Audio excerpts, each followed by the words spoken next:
Good morning सभी साथियों को बहुत सारा प्यार, नमस्कार। स्वागत है आपका लूसेंट की कक्षा में। मैं राघव गुप्ता आपका यहां पे स्वागत करता हूं। फटाफट आ जाओ सभी विद्यार्थी, बहुत ही जबरदस्त सेशन होने वाला है आज लूसेंट में। यूनिट नंबर 16 जो जीवन में कभी किसी को समझ में नहीं आई कि मौर्य काल के बाद आखिरकार ब्राह्मण वंश कहां से आ गया। तो अगर सारे क्लू को ढूंढना हो, प्राचीन इतिहास की हिस्ट्री को जानना हो, तो सभी बच्चे वीडियो को ज्यादा से ज्यादा लाइक कर दें, शेयर कर दें। और सभी बच्चों का महाकाल की तांडव सीरीज में स्वागत है, अभिनंदन है, वंदन है। चलिए, बहुत बढ़िया। महेंद्र, रवि, ऋतुराज, जमेंद्र, आशीष, कोमल राय आपका पहला दिन है, बहुत बढ़िया, आपका स्वागत है फिनिक्स एकेडमी के संस्थान में लूसेंट की कक्षा में। चलिए, बहुत बढ़िया। संगीता, आदर्श, योगेश, नितेश, श्वेतांजलि, राजीव, स्टडी 100, सभी बच्चों को गुड मॉर्निंग, जय हिंद, राधे राधे, वंदे मातरम। चलिए, बहुत बढ़िया। विकास, पंकज, रवि, महेंद्र, सभी बच्चों को गुड मॉर्निंग, वेरी मॉर्निंग। चलिए, फटाफट वीडियो को लाइक कर दो, एक बार दबा के जल्दी से वीडियो को लाइक कर दो, शेयर कर दो, फिर क्लास को शुरू किया जाए। और आपके यूनिट के हिसाब से लूसेंट जो यूनिट नंबर 16 है वहां पर लिखा हुआ है ब्राह्मण वंश। पहले तो हम आज पूरी की पूरी जो है क्लू खोलेंगे कि ब्राह्मण वंश है आखिरकार क्या, और हम लोग ये कैसे पढ़ रहे हैं, क्या हमको जरूरत पड़ रही है। तो सारी की सारी बातें जानने के लिए फटाफट वीडियो को शेयर कर दो, बहुत मजा आने वाला है आज के क्लास में। ठीक है, चलो, बहुत बढ़िया। आदित्य प्रकाश, आचार्य श्री, नमस्कार बेटा।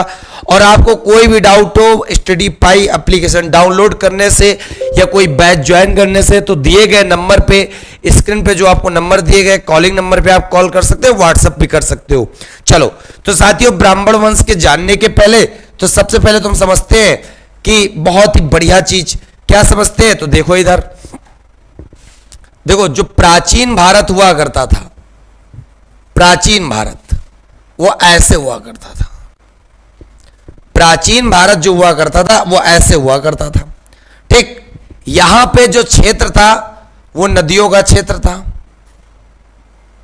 जम्मू कश्मीर वाला ये रीजन। इन नदियों में झेलम थी, चिनाब थी, रावी थी, ब्यास थी, सतलज थी। क्लियर। और यहां पर जो बिहार वाला एरिया था वो मगध का क्षेत्र था। किसका था? मगध का। भाई साहब, हुआ ये कि भारत में मगध पे तो शासन चल ही रहा था। मगध पे आपको पता है सबसे पहले शासन जो हुआ मगध राज्य का उत्कर्ष हुआ। तो मगध राज्य का जब उत्कर्ष हुआ तो हर्यक वंश आया था। हर्यक वंश के बाद जो गद्दी पर बैठा था वो शिशुनाग वंश आया था। और शिशुनाग के बाद जो गद्दी पर बैठा था वो नंद वंश आया था। और नंद वंश के जो अंतिम शासक थे जिनका नाम था घनानंद, इनको पराजित करके एक नया वंश यहां पे पड़ा। उसका नाम क्या पड़ा था? उसका नाम पड़ा था मौर्य साम्राज्य। फिर मौर्य साम्राज्य में जो शासकों ने शासन किया, एक थे चंद्रगुप्त मौर्य, सीजी मतलब चंद्रगुप्त, एक थे बिंदुसार, इनके बेटे थे, और एक थे जिनका नाम था महान अशोक। अशोक के बारे में अच्छे से अध्ययन हो गया। ठीक, मगध का सीन पूरा का पूरा चल रहा था। फिर अशोक के बाद जो मौर्य वंश का अंतिम शासक बना उसका नाम था बृहदत्त। क्या था? बृहदत्त। ठीक, अब मौर्य साम्राज्य के बाद जो अगला वंश मेन आएगा वो आएगा श्रीगुप्त की। श्रीगुप्त की स्थापना करेंगे जिसका नाम पड़ेगा गुप्त वंश। गुप्त वंश के संस्थापक होंगे, उनका नाम क्या होगा? श्रीगुप्त। लेकिन मौर्य और गुप्त के बीच की जो कड़ी होगी वो कड़ी क्या कहलाएगी? तो आपको पता है उस कड़ी को नाम हम लोग देंगे, उस कड़ी को कहेंगे मौर्योत्तर। क्या कहेंगे? मौर्योत्तर काल। और मौर्योत्तर काल का मतलब यह हुआ कि मौर्य के बाद जो काल आया उसको कहते हैं मौर्योत्तर। मतलब मौर्य और गुप्त के बीच का जो टाइम पीरियड है उसको कहा जाता है मौर्योत्तर। तो उम्मीद करते सभी बच्चों को बहुत अच्छे समझ में दिमाग में क्लिक कर गई होगी कि पढ़ना क्या है। ब्राह्मण वंश आज की यूनिट का नाम तो है यूनिट नंबर 16 का, लेकिन वो आ कहां रही है, तो भाई साहब वो बीच में आ रही मौर्योत्तर काल में। तो आज की जो टॉपिक है वो टॉपिक का नाम क्या है, वो है मौर्योत्तर काल, जो आपके लूसेंट में नहीं छपा है, जो आपके लूसेंट में नहीं छपा। भाई साहब हमने इतने बढ़िया तरीके से बता दिया।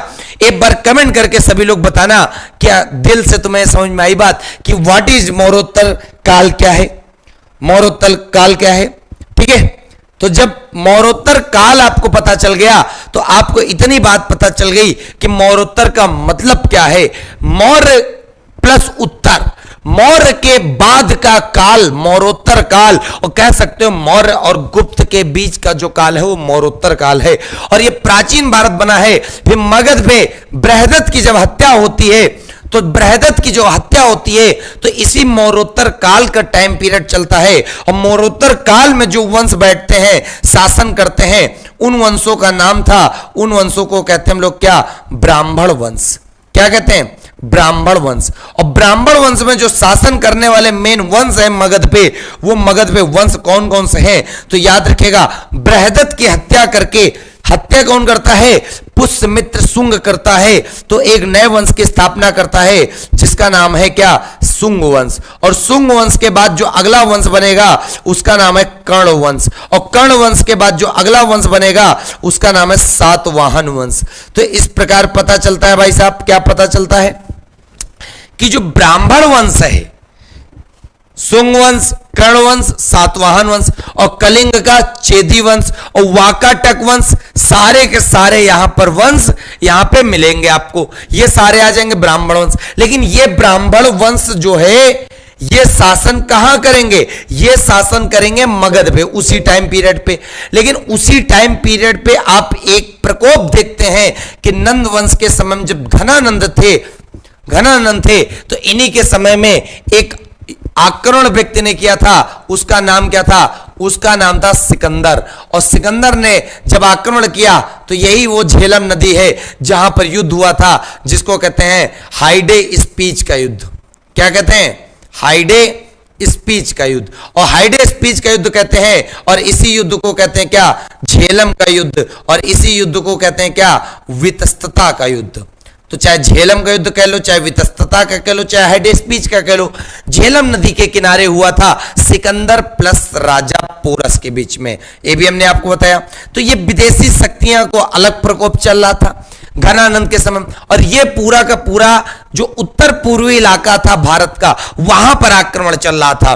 तो सिकंदर के बाद जो विदेशी शक्ति के रूप में काम किया वो था सेलुकस निकेटर, क्योंकि सेलुकस निकेटर का युद्ध आपको देखने को मिला था कहां पर, किसके साथ, चंद्रगुप्त मौर्य के साथ। फिर निकेटर के बाद जो आएगा वो आएगा डेमेट्रियस प्रथम आएगा, डेमेट्रियस प्रथम। और डेमेट्रियस प्रथम का मतलब यह है कि यहां पर विदेशी शक्तियों का आक्रमण भारत में हो चुका था। कौन से एरिया में भाई साहब, इस वाले एरिया में विदेशी शक्तियों का आक्रमण हो चुका था। और वो विदेशी शक्तियां चार बिल्कुल क्रम से पूछी जाती हैं। कौन कौन सी, जिनको कहते हैं क्या, हिंद यूनानी, मतलब इंडो ग्रीक। हिंद यूनानी के बाद जो अगली शक्ति पूछी जाती है उसका नाम है शक, फिर उसका नाम है, अगली है पार्थियन या पहल्लव, फिर अगली है कुषाण। तो इस प्रकार भाई साहब आपको इतनी तो बात पता चल गई कि भारत में चार प्रमुख शक्तियां थीं जो विदेशी शक्तियां आक्रमण करती हैं मौर्योत्तर काल में, और तीन प्रमुख शक्तियां जो इंपॉर्टेंट है वो ब्राह्मण वंश, एक प्रकार से देशी शक्तियां थी जो भारत में शासन करने के लिए आपस में झगड़ा करती हैं। तो मौर्योत्तर काल की पहली बात तो ब्रीफ हिस्ट्री, और दिमाग में यह बात तो पता चल गई कि व्हाट इज मौर्योत्तर काल। मौर्योत्तर काल के बारे में पता चल गया कि मौर्योत्तर काल है क्या। मौर्य शासन के बाद का काल जो कहलाता है उसको कहते हैं हम लोग मौर्योत्तर काल। ठीक है, मौर्य शासन के बाद का काल मौर्योत्तर काल, जिसमें हम लोग पढ़ेंगे क्या, चार विदेशी शक्तियां प्रमुख, हिंद, यूनानी, शक, पहल्लव, कुषाण और 4 देसी शक्तियां जिनको कहते हैं सुंग वंश, कर्ण वंश, सातवाहन वंश। क्लियर हो गई बात? इतनी बात उम्मीद करते समझ में आ गई होगी। फटाफट कमेंट करके बताओ, ठीक है? कमेंट करके बताओ कितने बच्चों को पहले बताओ ये कॉन्सेप्ट समझ में आ गया कि आज की जो यूनिट है, यूनिट नंबर 16, ठीक, जिसमें ब्राह्मण वंश के बारे में बताया जा रहा है। तो ब्राह्मण वंश के बारे में इतनी बात पहले तो बताओ दिमाग में फीड हुई, क्या है? क्या है भाई साहब ब्राह्मण वंश के बारे में? क्या है पहले ये बताओ, कॉन्सेप्ट ये समझ में आया? देखो भाई साहब, अगर वीडियो को आप शेयर नहीं कर पा रहे हो तो बता दो स्पष्टली, ठीक है? शेयर लाइक करना आपका फर्ज है, आपकी जिम्मेदारी है कि हमें थोड़ा सा आगे ले जाना, जिससे मैं अपने अपने और जितने अच्छे अच्छे कॉन्सेप्ट हैं वो निकाल के दे पाऊं। वरना वही होगा ना, एक गाड़ी रुक जाएगी, गाड़ी को अगर ईंधन नहीं मिलेगा तो वहीं पर रुक जाएगी, फिर वो आगे नहीं बढ़ पाएगी, ये मान लीजिएगा। चलिए, total earning tips Mukesh, Navmita, चलिए सभी बच्चों को समझ में आ गया। किरण पाटीदार, कविता, बहुत बढ़िया। मुनेश जोनवाल, यस सर, बहुत अच्छे समझ में आ रहा है। चलिए, तो उम्मीद करते हैं इतनी बात आपको समझ में आ गई होगी पहले कि भाई साहब कितने ऐसे वंश हैं जो भारत में लड़ाई के लिए लड़ रहे थे। ये 4 शक्तियां थी जो प्रमुख विदेशी थी, हिंद, यूनानी, शक, पहल्लव, कुषाण, क्रम से याद रखिएगा। और इधर जो थी देसी थी सुंग, कर्ण और सातवाहन। क्लियर है? चलो बहुत बढ़िया। हाँ, हमको लगता है कि सुबह की जगह क्लास शाम को लगानी पड़ेगी, ठीक है? जिससे थोड़ा सा बच्चों में, हमको लगता है सुबह सब बिजी रहते हैं, ठीक है? चलो कोई बात नहीं। विक्रम, अनुराग, अभिषेक, मुनेश, आशा रानी, रंजीत, चलिए बहुत बढ़िया। अरे भाई साहब वीडियो को ज्यादा से ज्यादा शेयर तो करो यार, शेयर करो, लाइक करो, ठीक है? विश्वास रहे। गुड मॉर्निंग बेटा। हमको लगता है आप लोग प्यार ही नहीं देना चाहते हो अपना, कोई बात नहीं। चलो, तो उम्मीद करते हैं आज जो हम लोग पढ़ने जा रहे हैं ब्राह्मण वंश, ब्राह्मण वंश में सुंग वंश पढ़ेंगे, कर्ण वंश पढ़ेंगे और सातवाहन वंश पढ़ेंगे। तो सभी लोग अब हेडिंग लगाएंगे, स्क्रीनशॉट ले लो फटाफट आप लोग, फिर बात करते हैं हम लोग आगे की तरफ।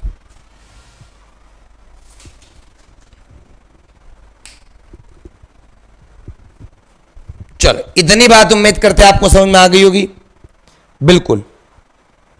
अंकित जी कह रहे हैं नेक्स्ट तभी बताएंगे जब तुम शेयर मारोगे भाई साहब, जब तुम शेयर मारोगे तभी नेक्स्ट बढ़ेगा। चलो एक बार शेयर कर दो सब लोग वीडियो को ज्यादा से ज्यादा भाई साहब, तो और मजा आ जाए।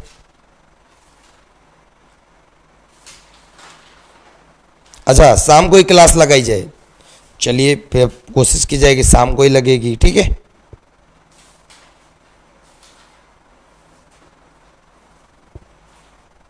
चलिए बहुत बढ़िया।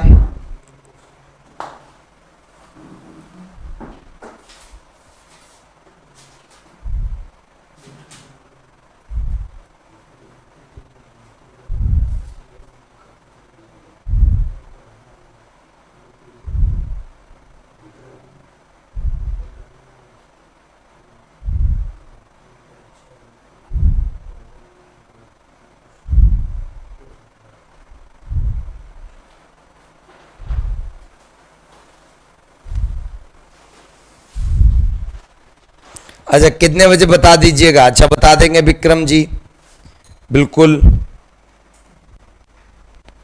अच्छा, चलिए बहुत बढ़िया। गुड मॉर्निंग वंदना झा, मुकेश जोनवाल।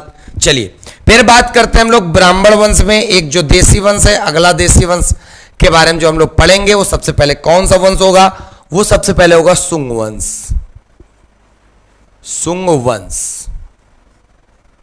सुंग वंश के बारे में जानेंगे। एक एक चीज बहुत ही इंपॉर्टेंट चीजें होंगी, बहुत ही महत्वपूर्ण होंगी। तो सबसे पहले बहुत बड़े अच्छा शेयर कर दिया आप लोगों ने, बहुत बहुत धन्यवाद, ठीक है? जय गुरुदेव। अच्छा, जय गुरुदेव चल रहा है यहाँ पे, बहुत बढ़िया। चलो, तो सबसे पहले तो सुंग वंश के बारे में जानेंगे भाई साहब। जो मौर्य साम्राज्य का अंतिम शासक था जिसका नाम था बृहद्रथ, जिसका नाम था बृहदत्त। तो भाई साहब बृहदत्त की हत्या कर दी गई, और बृहदत्त की हत्या कर दी किसने कर दी? वो कर दी पुष्यमित्र शुंग ने। पुष्यमित्र शुंग ने। और जो पुष्यमित्र शुंग ने हत्या कर दी तो वहां पर एक नए वंश की स्थापना की जिसका नाम पड़ा शुंग वंश। क्या नाम पड़ा? शुंग वंश। ठीक, एक नया वंश जिसको कहते हैं पुष्यमित्र शुंग वंश पड़ा। और याद रखिएगा, अंकित जी कह रहे 6 बजे क्लास रखिएगा शाम को। नहीं, क्लास शाम को जो रखेंगे वो अपने निर्धारित समय 7 बजे ही रखेंगे। ठीक है, चलो। तो उम्मीद करते इतनी बात आपको समझ में आ गई होगी। बिल्कुल, बहुत बढ़िया। हाँ, आप लोग अब शेयर कर रहे हैं, कोई बात नहीं, शेयर करते रहो, वो तो तुम्हारा फर्ज है। तुमको लगे कि हाँ गुरु मेहनत कर रहा है हमारा, तो शेयर करो। ना मेहनत लग रहा हो तो मत शेयर करो भाई साहब।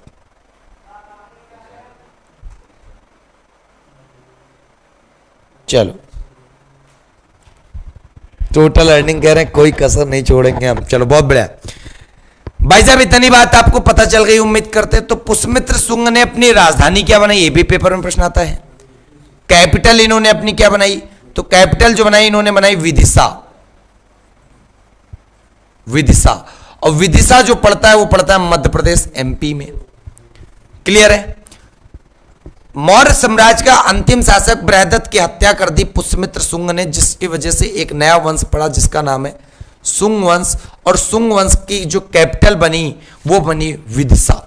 क्लियर? और जो पुष्यमित्र शुंग थे, पुष्यमित्र शुंग, इनके दरबार में एक पुरोहित रहते थे जिनका नाम था पतंजलि। सुने ही होंगे सब लोग, जिनका नाम था पतंजलि। और पतंजलि के बारे में पेपर में प्रश्न यह आता है कि योग दर्शन के प्रतिपादक, तो सबको पता ही होगा कि योग दर्शन के प्रतिपादक कौन है। चलिए, अच्छा श्वेता जी 7 बजे का टाइम बहुत अच्छा सर। अच्छा, शाम को, चलिए कोई बात नहीं, शाम को कर देंगे। ठीक है, चलो। तो इतनी बात आपको समझ में आ गई ना? हाँ बिल्कुल, बहुत बढ़िया। पतंजलि ने क्या किया था, 2 अश्वमेध यज्ञ करवाए थे।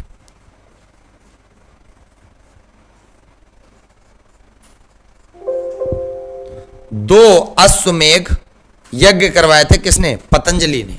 ठीक है, ये भी याद रखिएगा। और पुष्यमित्र शुंग की सबसे बड़ी बात, एक उसी समय जो हिंद यूनानी का शासक था, इंडो ग्रीक का, जिसका नाम था मिनांडर, तो मिनांडर को हराया था। मिनांडर को किसने हराया था? तो भाई साहब वो हराया था किसने? पुष्यमित्र शुंग ने। तो यहां पे पुष्यमित्र वंश जो लिख दिया हमने, यहां पे शुंग कर लो, वरना व्यक्ति का नाम ही नहीं पता चलेगा, क्योंकि इन्हीं के नाम पे पड़ा था शुंग वंश। अब पुष्यमित्र शुंग के बारे में और समझो बहुत ध्यान से। इन्होंने, पहले तो आप बात समझो, एक स्तूप था जिसका नाम है सांची का स्तूप। और सांची का स्तूप आप सबको पता होगा कहां पड़ता है? मध्य प्रदेश। और पेपर में कई बार पूछा गया सांची का स्तूप मध्य प्रदेश में किस जिले में, तो आपको याद रखना है रायसेन जिले में। कौन सा जिला है? रायसेन। और सबसे बड़ी बात, इस सांची के स्तूप का निर्माण किसने करवाया था? तो इस सांची के स्तूप का निर्माण करवाया था किसने? अशोक ने। अशोक ने इस स्तूप का निर्माण करवाया था। ठीक, फिर उसके बाद इस सांची के स्तूप को नष्ट किसने किया? तो नष्ट किया भाई साहब पुष्यमित्र शुंग ने। पुष्यमित्र शुंग ही व्यक्ति थे जिन्होंने सांची के स्तूप को क्या कर दिया? नष्ट करवा दिया। तो जब नष्ट करवा दिया सांची का स्तूप, बहुत ज्यादा फेमस है, पेपर में प्रश्न आता भी है। ठीक है, क्लियर है? हाँ, इतनी बात क्लियर है। तो भाई साहब नष्ट करवाया पुष्यमित्र शुंग ने, बनवाया अशोक ने। उसके बाद पुष्यमित्र शुंग जो है, पुष्यमित्र शुंग है, इसके बाद जो गद्दी पर बैठता है, इसके बाद जो शासक अगला बैठेगा, वो बैठेगा कौन? उसका नाम था अग्निमित्र। अग्निमित्र। और अग्निमित्र के बारे में आप याद रखिएगा, बहुत अच्छा प्रश्न बनता है कि इसने क्या किया? इसने किया ये कि सांची के स्तूप का पुनर्निर्माण करवाया। तो पेपर में कई बार प्रश्न पूछा गया है, सांची का स्तूप बनवाया किसने? तो अशोक ने। लेकिन सांची का स्तूप का पुनर्निर्माण किसने करवाया? वो करवाया शुंग वंश के अगले शासक जिनका नाम था अग्निमित्र। क्लियर है? क्लियर है? चलिए बहुत बढ़िया। और अग्निमित्र के बारे में तो पेपर में एक प्रश्न पूछा जा चुका है आईएएस के एग्जाम में कि एक पुस्तक थी जिसका नाम था मालविकाग्नि मित्रम। मालविकाग्नि मित्रम। और माल विदान मित्रम जो था वो एक ऐसी पुस्तक थी जो लव स्टोरी पे बेस्ड थी। और लव स्टोरी पे बेस्ड थी। सबसे बड़ी बात, इस पुस्तक को लिखा किसने था? इस पुस्तक को लिखा था कालिदास जी ने। कालिदास द्वारा रचित यह पुस्तक जिसका नाम था मालविकाग्नि मित्रम, इसमें किसकी किसकी लव स्टोरी थी? तो याद रखिएगा, अग्निमित्र की लव स्टोरी प्लस एक मालव देश की राजकुमारी थी। मालव देश की राजकुमारी जिनका नाम था मालविका। तो पेपर में एक बार नहीं 1000 बार पूछा जा चुका है कि मालविकाग्नि मित्रम किसकी किसकी लव स्टोरी है। तो आराम से बता सकते हो मालविकाग्नि मित्रम जो लव स्टोरी है वो शुंग वंश के राजा जिनका नाम था अग्निमित्र और मालव देश की राजकुमारी मालविका की। क्लियर है? तो उम्मीद करते हैं इतने प्रश्न आपको समझ में आ गए होंगे। भाई साहब जितने लोग वीडियो देख रहे हो अगर पसंद आ रही हो तो लाइक कर देना और बाकी कुछ नहीं चाहिए। ठीक है, चलो फिर यहीं पे एक स्तूप के बारे में हमने यहां पे बताया। एक स्तूप मैं आपको और बताना चाहता हूं जो पुष्यमित्र शुंग ने बनवाया था, उसका नाम था भरहूत स्तूप। अब भरहूत स्तूप ये भी पड़ता है कहां पे? एमपी में। लेकिन ये किस जिले में पड़ता है? ये पड़ता है सतना जिले में। ये जो था ना भरहूत स्तूप, ये निर्माण करवाया था किसने? पुष्यमित्र शुंग ने। तो जब ये निर्माण करवाया था भरहूत स्तूप सतना के सतना जिले में मध्य प्रदेश में। ठीक है, चलो बहुत बढ़िया। हाँ चलो बहुत बढ़िया।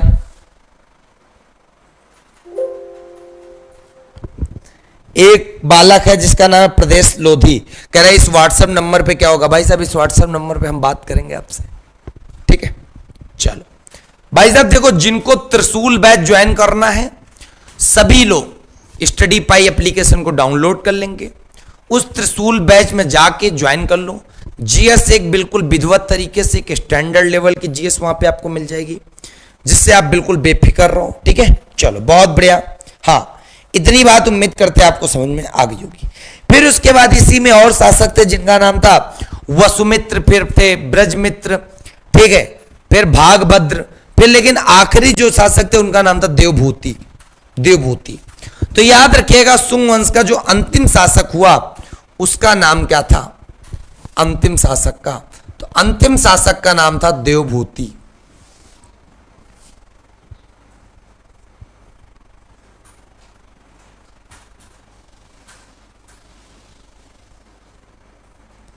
अंतिम शासक जो थे उनका नाम था देवभूति। अब देवभूति की जो हत्या होती है वो भी कर देता है कौन? एक अगला शासक। तो भाई साहब इतना नोट डाउन हो गया हो तो फटाफट इसका स्क्रीनशॉट ले लो, फिर हम लोग आगे बढ़े। चलो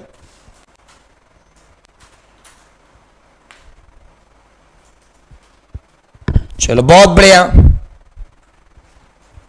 हाँ, ये पूछ रहे हैं आदित्य प्रकाश सर आपका नंबर है क्या? बेटा जो कॉलिंग वाला नंबर है वो हम जब आप कॉल करोगे तो हमसे ही बात होगी। ठीक है, अब अभी कॉल मत कर देना कि हम पढ़ा रहे हैं और आपसे बात भी करें, तो चेक करने के लिए क्या लाइव में सर जी बात करेंगे नहीं बात करेंगे। ठीक है, चलो बहुत बढ़िया। हाँ, बबीता जी कह रहे हैं टीडी कॉलेज के पास मेरा घर है। अच्छा, बहुत बढ़िया बात है।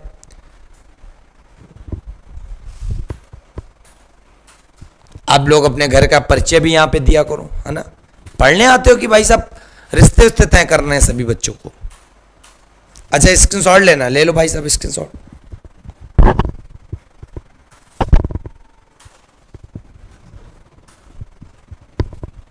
चलो, उम्मीद करते पूरा का पूरा कॉन्सेप्ट इतना समझ में आपको आ गया होगा और आप लाइक भी बड़ी जबरदस्त तरीके से ठोक रहे होंगे।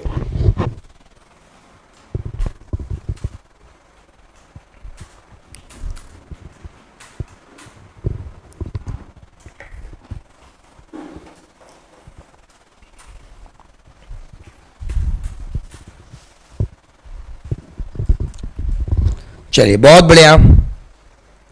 Sanjay Narwaria, you are the best teacher in GK. Thank you बेटा। आप सभी का प्यार, बस ये प्यार पता नहीं कब उमड़ेगा। ठीक है, कभी कभी मन होता है कि आप बच्चों से मैं बिल्कुल क्लियरली पूछूं ये प्यार आपका कब उमड़ेगा। चलिए, अच्छा रमेश जी ज्वाइन कैसे होगा? भाई साहब स्टडी पाई ऐप को डाउनलोड कर लो, आप ये दिए गए कॉन्टेक्ट नंबर पे कॉल करिएगा, आपको सब कुछ पता चल जाएगा। चलिए, इस प्रकार आपको यहां पे पता चल गया अंतिम शासक देवभूति, स्क्रीनशॉट भी ले लिया। फिर अगला यहीं पे वंश लगता है जो छोटा सा वंश है जिसका नाम है कर्ण वंश। बिल्कुल छोटा सा शासक है, वंश है जिसका नाम है कर्ण वंश। भाई साहब सुंग वंश का जो अंतिम शासक था देवभूति, देवभूति की हत्या करके, हत्या किसने की? सुशर्मा ने। इसीलिए पेपर में प्रश्न आता है कि कर्ण वंश का संस्थापक कौन है? तो कर्ण वंश का संस्थापक है जिसका नाम है सुशर्मा। सुशर्मा जो है हत्या किसकी करता है? तो आप सबको पता होना चाहिए, सुशर्मा जो हत्या करता है वो करता है पता किसकी? वो करता है देवभूति की। और देवभूति कौन होते? देवभूति होते आपको पता चल गया, जो सुंग वंश के अंतिम शासक थे उनका नाम ही था देवभूति। ठीक है, चलो बहुत बढ़िया। करण पाटीदार, नहीं रात 9 बजे का टाइम अच्छा है सर, सब फ्री हो जाएंगे। अरे वो बात नहीं बेटा, हम 7 बजे क्लास लेंगे बिकॉज 8:30 बजे तो अम्बू सर क्लास लेते हैं आपकी। ठीक है, चलो बहुत बढ़िया। हाँ बिल्कुल,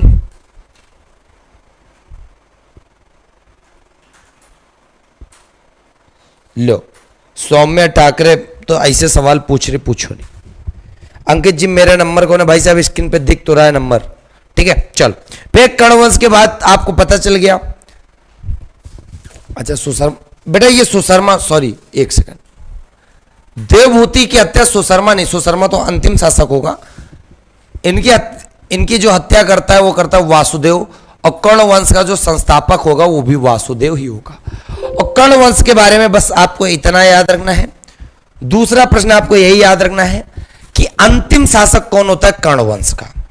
ठीक है, अंतिम शासक कौन होता है कर्ण वंश का, बाकी कर्ण वंश आपका क्या हो जाता है? समाप्त हो जाता है। अंतिम, तो अंतिम भाई साहब होता है सुशर्मा। कौन होता है? सुशर्मा। और याद रखिएगा सुशर्मा अंतिम शासक होता है कर्ण वंश का, और इसकी हत्या कर दी जाती है। और इसकी हत्या कर देता है एक व्यक्ति जिसका नाम था सिमुक। सिमुक, और सिमुक जब हत्या कर देता है तो एक नया वंश बना देता है जिसको कहते हैं सातवाहन वंश।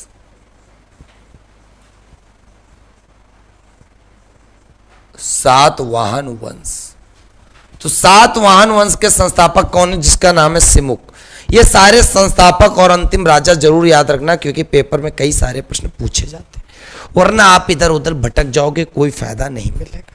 ठीक है, चलो बहुत बढ़िया। हाँ, एक एक प्रश्न को यार समझो बहुत ध्यान से। ठीक है, और आपको पता होना चाहिए सातवाहन को हम लोग कहते थे आंध्र सातवाहन। तो बात ये आती है आंध्र शब्द कहां मिलता है और सातवाहन शब्द कहां मिलता है। तो ये जो सातवाहन है इसी को हम लोग आंध्र सातवाहन के नाम से पूरा क्लियर बताते हैं, आंध्र सातवाहन।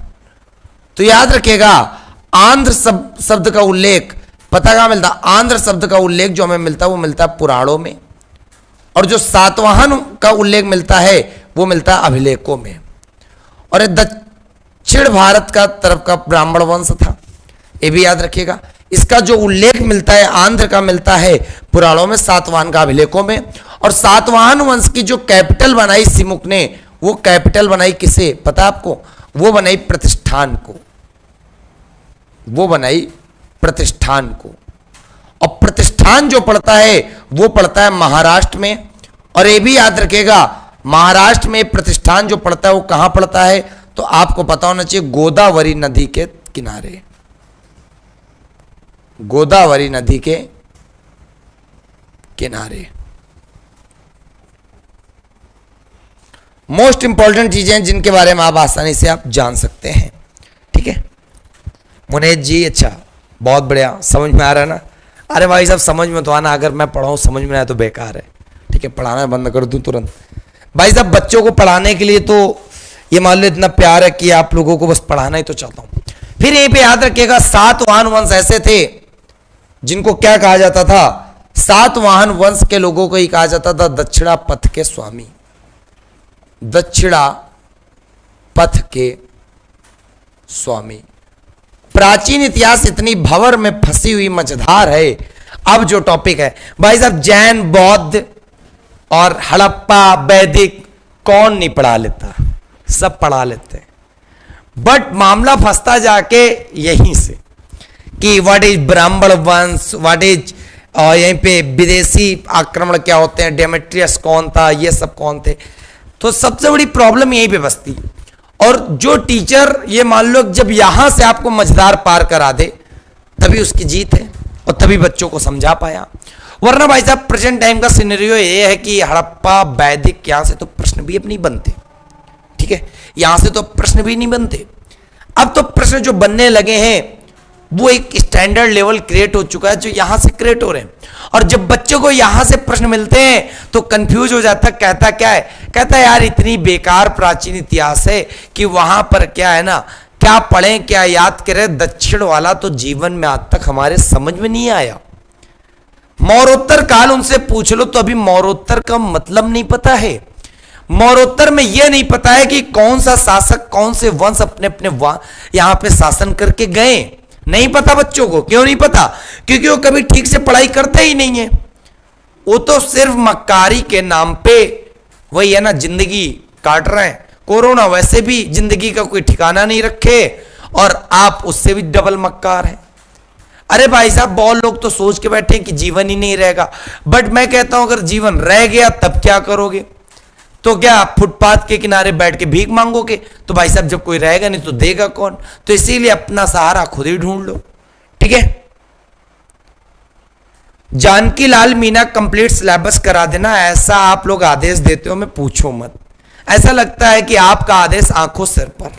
लेकिन भाई साहब सबसे बड़ी बात है, क्या हमारा कभी आदेश माना गया?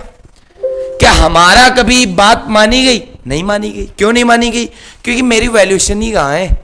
ठीक है, तुम बच्चों के बराबर, हम बस वही है ना, बच्चों का प्यार यही गाथा गा रहे हैं हम। और बच्चे एक बार हमारी गाथा गा नहीं सकते। क्यों? क्योंकि बच्चे सोच रहे हैं कि राघव सर कहीं फेमस ना हो जाए। बट भाई साहब सारा का सारा क्रेडिट तो तुम्हें ही तो बनेगा। चलो बहुत बढ़िया। अंकित जी, भूमिकर किस वंश हैं जरूर बता दीजिएगा। सब कुछ बता देंगे, बट आप इतना बताओ हमें कि कब हमारी वीडियो को ज्यादा से ज्यादा पब्लिसिटी मिलेगी और आपके बीच एक दौड़ेगी मेट्रो सिटी की तरह। चलो बहुत बढ़िया। बदमाशों का शहर बुलंदशहर, बिल्कुल बेटा, बहुत बढ़िया। वीडियो को लाइक शेयर करते रहना अगर दिल में प्यार रखे हो। ठीक है, चलो बहुत बढ़िया। हाँ, तो प्रतिष्ठान जो प्रेजेंट टाइम में राजधानी थी, पूर्व राजधानी क्या थी ये भी आप याद रखिएगा बड़े जबरदस्त तरीके से। तो पूर्व राजधानी जो थी वो थी अमरावती।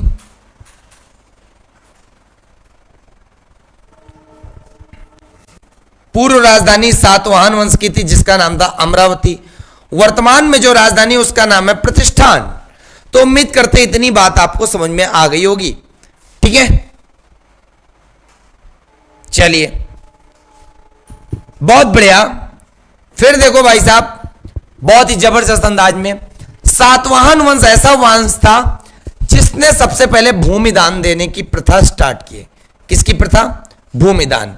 और भूमि दान भाई साहब किसको ये करते थे? भूमि दान मतलब पूरी पूरी जमीन दान कर दो। भाई कोई माई का लाल इस समय, अरे उससे 1 रुपया 2 रुपया तो दान में दिया जाता नहीं। पूरी की पूरी भूमि दान के मतलब ये मान लो कि लोहे के चने के चबाने के बराबर है। ठीक है, क्लियर है? तो भाई साहब भूमि दान करने के लिए बहुत साहस होना चाहिए। यहां भाई भाई तो लड़े जा रहे हैं रत्ती पर जगह के लिए। तो याद रखिएगा भूमि दान देने की प्रथा जो स्टार्ट की वो सातवाहन वंश ने। और ये किसको भूमि दान देना स्टार्ट किया? तो ये स्टार्ट किए ब्राह्मणों को। तो ब्राह्मणों को भूमि दान देना स्टार्ट किए सातवाहन वंश के लोगों ने। सातवाहन वंश के लोगों ने भूमि दान देना स्टार्ट किया। क्लियर है? बहुत ही बढ़िया, अच्छे से याद रखिएगा। फिर अगला प्रश्न बहुत बढ़िया बनता है, सातवाहन वंशी था जिसने जो सिक्के चलाए वो काहे के चलाए?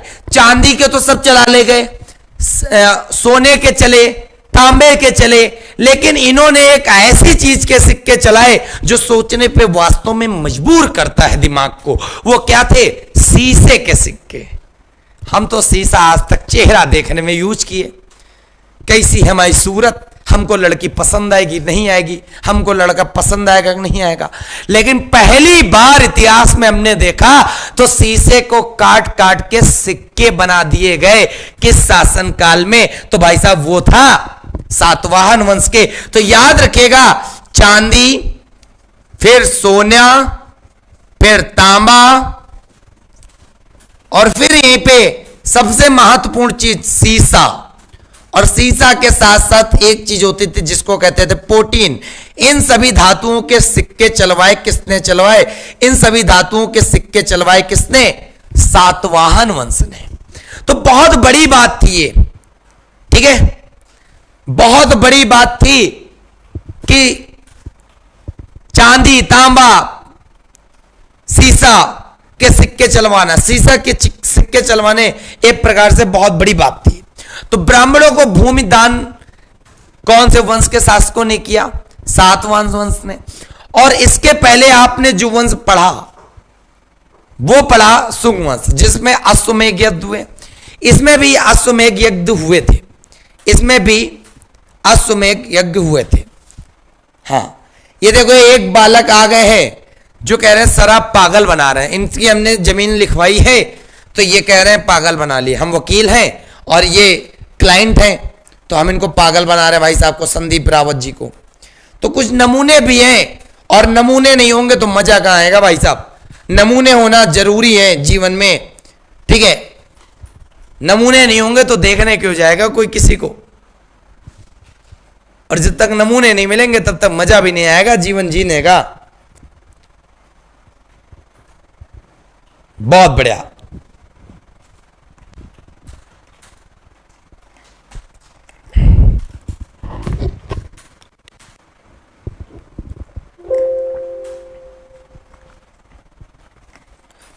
रश्मि चौधरी, बिल्कुल।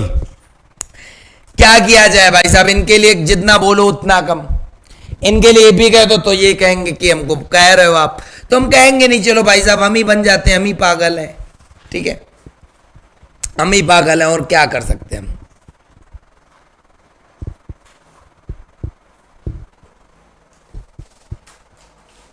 चलो बहुत बढ़िया।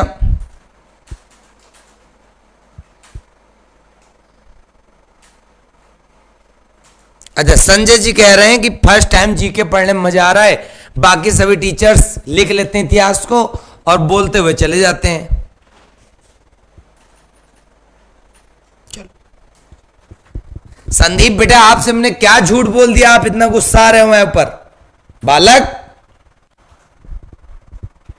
चलो अच्छा, सौम्या ठाकरे जी कह रहे हैं मेरे CHSL 2020 में प्रश्न आया था माल विभाग में मित्रम का, क्या बात है।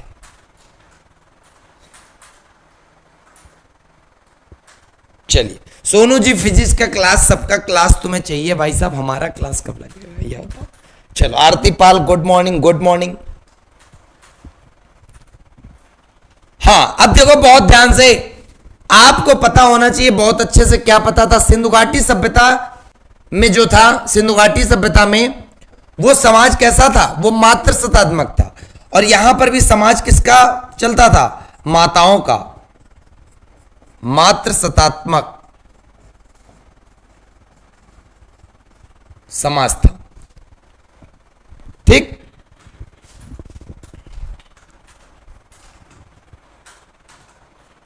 चलो क्लियर हो गई बात बेटा।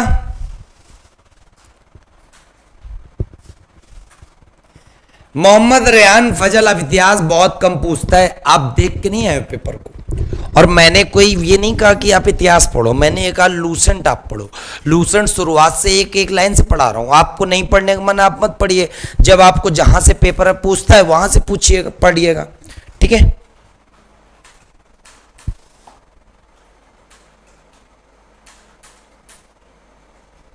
चलो कोई बात नहीं, चलो। हाँ, इनके समय में बात समझो बहुत ध्यान से। इनकी जो भाषा होती थी किसकी? एक प्रकार से सातवाहन की। सातवाहन वंश की जो भाषा थी वो भाषा कैसी थी, वो थी प्राकृत।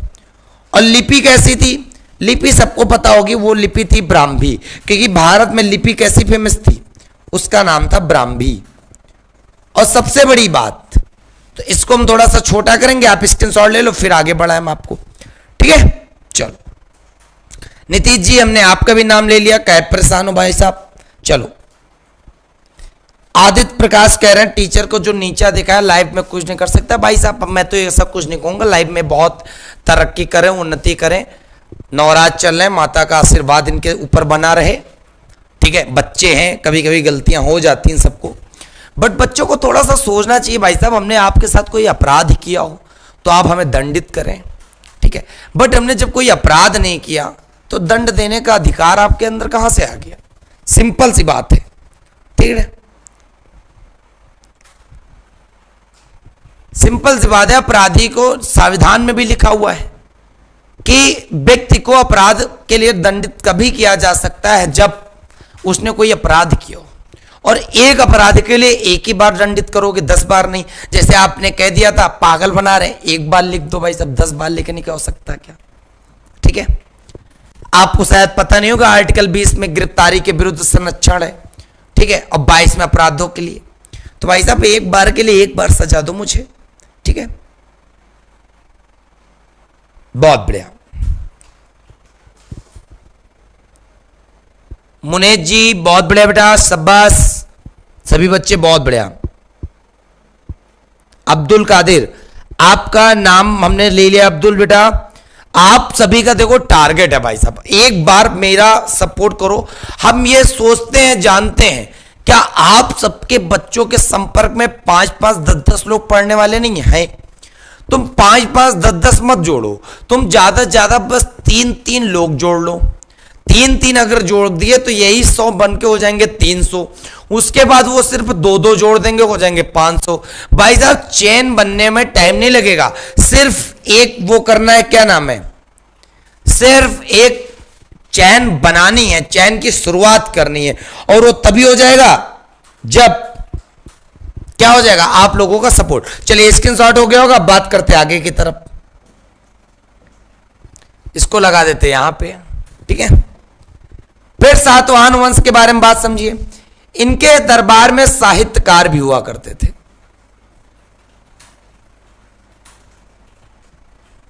और साहित्यकार 3 थे, एक का नाम था हाल, एक का नाम था गुणाग्य, और एक का नाम था सर्ववर्मन।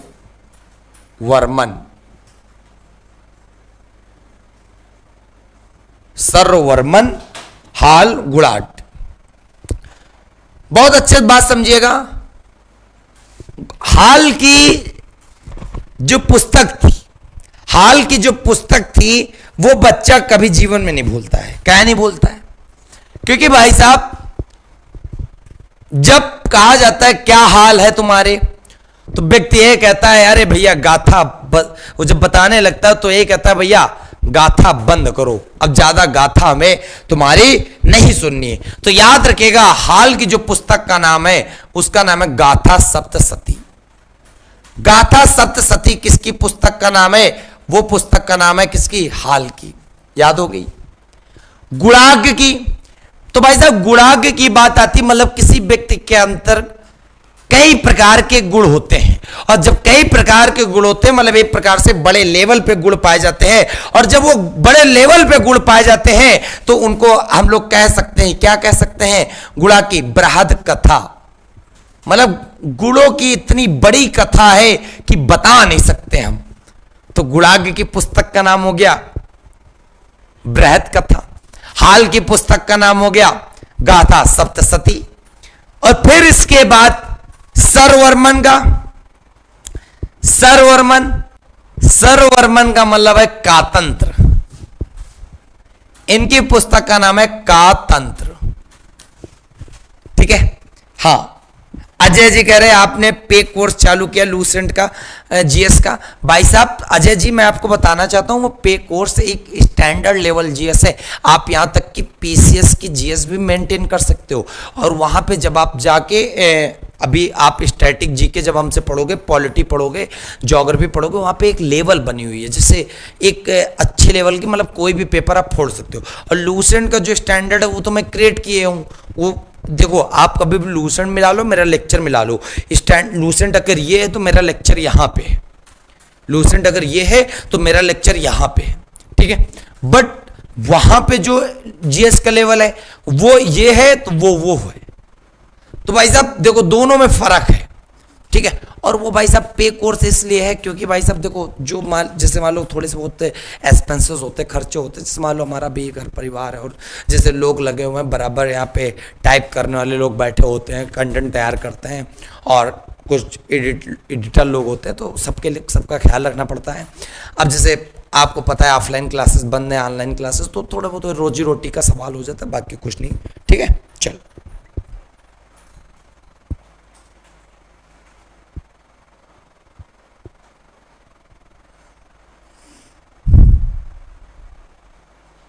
चलो, बहुत बढ़िया।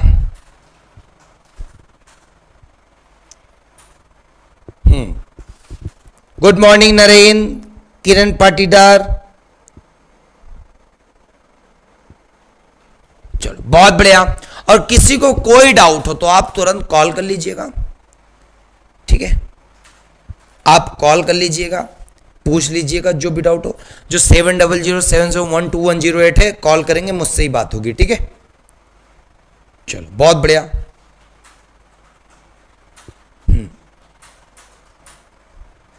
हाँ, इतनी बात आपको उम्मीद करते समझ में आ गई। पहले तो कितने बच्चों को तीनों पुस्तकें याद हो गई?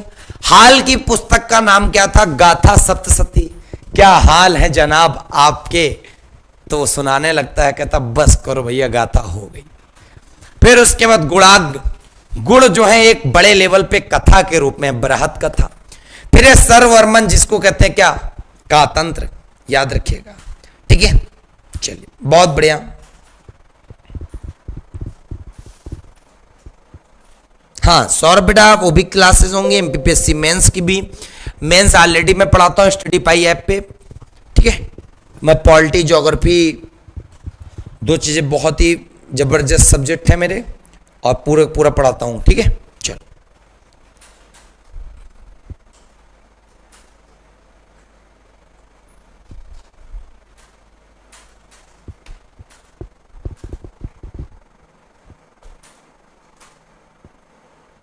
तो उम्मीद करते भाई साहब आपको पूरा का पूरा कॉन्सेप्ट समझ में आ गया होगा, ठीक है। चलो, तो पूरी की पूरी ये सातवाहन वंश के बारे में पता चल गया। अब सातवाहन वंश के समय में एक था, एक चलता, एक शब्द था जिसको बहुत पेपर में पूछा था, गौल्मिक।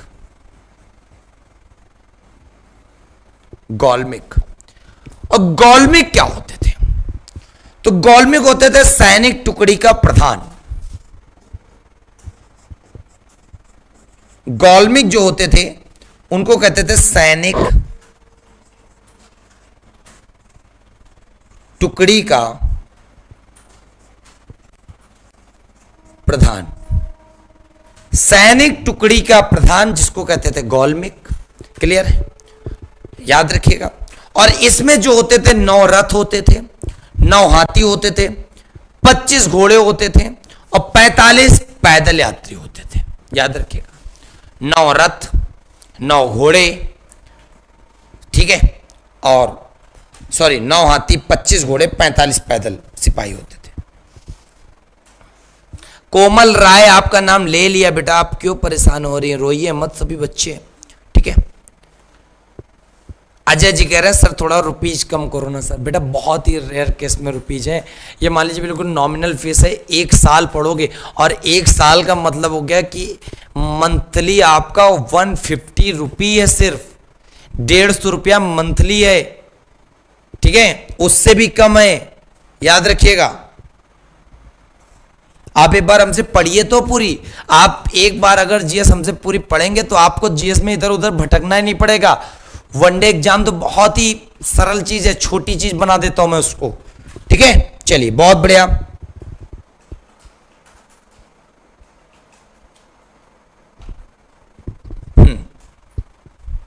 अजय मेड़े, बीके बंसल, बहुत बढ़िया। तो सभी बच्चों को उम्मीद करते हैं आज का पूरा सेशन समझ में आया होगा जबरदस्त तरीके से।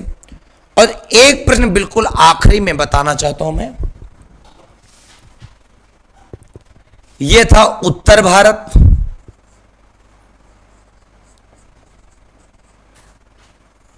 और इधर था दक्षिण भारत।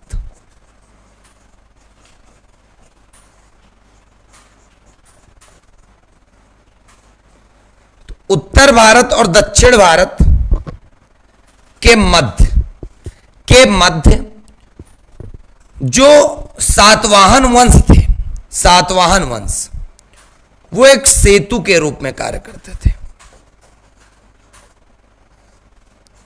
सातवाहन वंश किसके रूप में कार्य करते थे?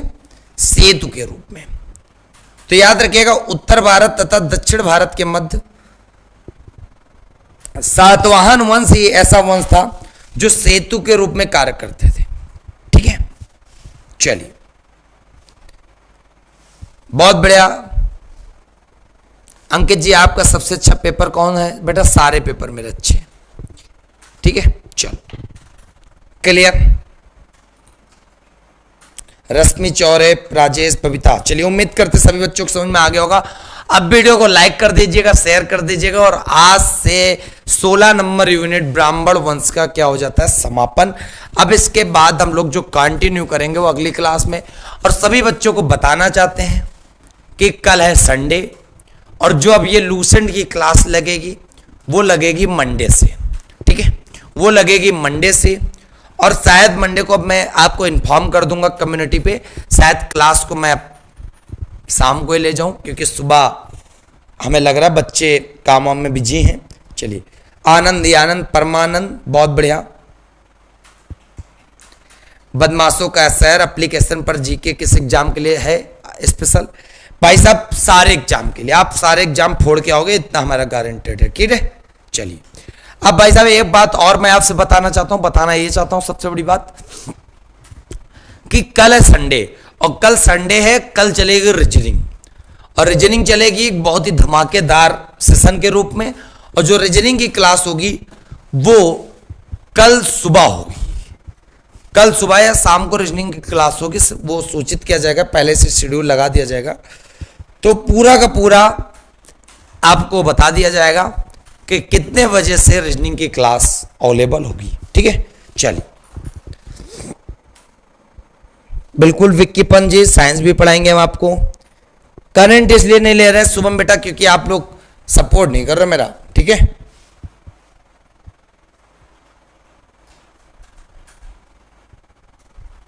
चलिए। हाँ मुने जी कल रीजनिंग होगी बेटा। ठीक है, हाँ हर्षित बेटा शाम को ही क्लास करने की पूरी कोशिश है। ठीक है, तो सभी साथियों को अब मैं विदा लेता हूं। ठीक है, तो सभी साथी फटाफट वीडियो को लाइक कर देना, शेयर कर देना। और सभी साथी मिलेंगे आपको हम बाद में।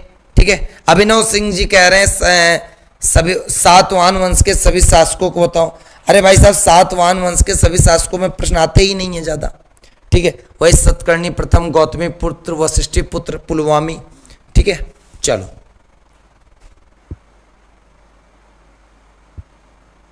बिल्कुल।